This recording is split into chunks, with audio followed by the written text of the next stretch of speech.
the first place you should go for good, trustworthy information is to yourself. To yourself. What I find is most people have very good intuition if they will use it and nurture it and grow it. And one of the most critical concepts in the notion of coming clean is the problem is you are being harvested. And the first thing you need to do is stop being harvested. So the question about any information that comes to you or any opportunity that comes to you is this going to save you time and save you money or make you money? Is it going to give you energy or is it going to drain you? Okay? And so part of it is building your own intuition that says, this activity really builds me up in the long run, and this activity doesn't. Okay? And this person or institution is good for me or not good for me, is trustworthy. Now, if you look at the sort of state of economic warfare that we're operating in, one of the most critical issues is, does it decentralize power or does it centralize power? So one rule of thumb to use is if it's a very large enterprise or organization, it's probably better to stay away from it. So, whether it's your banks, whether it's companies you deal with, the more you can decentralize, the better generally. But that's a rule of thumb. It doesn't always stand up. So trust your intuition and try and decentralize as much as you can. From then on, I have to tell you, one of the first things I would do is I would start listening to the Solari report.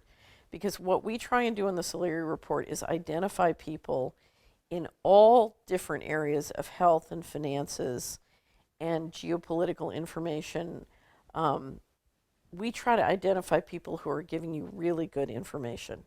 And if you come to our blog, we have links to other blogs. We provide a wealth of information and people we interview on the Solari report. And it's a whole world of sources of information in every aspect of life that we think are very, very good. Now, we don't always agree with everybody, but what we try and identify are people who are very, very accomplished and very, very sincere in their intention. And there are hundreds and hundreds of them. So, in every area is different, but come to the Solari report and check out the links and check out who we're interviewing. What you should assume is that you should, as a practical matter, you assume that everything you hear in the corporate media is a complete lie. Okay? And if there was anything I could say that would really save you time and money, is turn off your TV. So just don't even, there's not enough time to sort of digest the disinformation and figure out what's wrong. In 1984, it was 1984, I was on Wall Street and I overheard a conversation I wasn't supposed to overhear about entrainment and subliminal, entrainment technology and subliminal programming that was being run out on TV. And I gave away my TV, and that's when I started to read books. And what I found was, over many, many years, if you would read books, or now I would say watch documentaries, and seriously explore in depth different topics, over time you had a much better sense of what was going on than if you just watched the news. So I would say turn off your TV and invest that time in watching documentaries and reading books that will really give you an in-depth understanding of whatever topics you're interested in. So turn off your TV is number 3.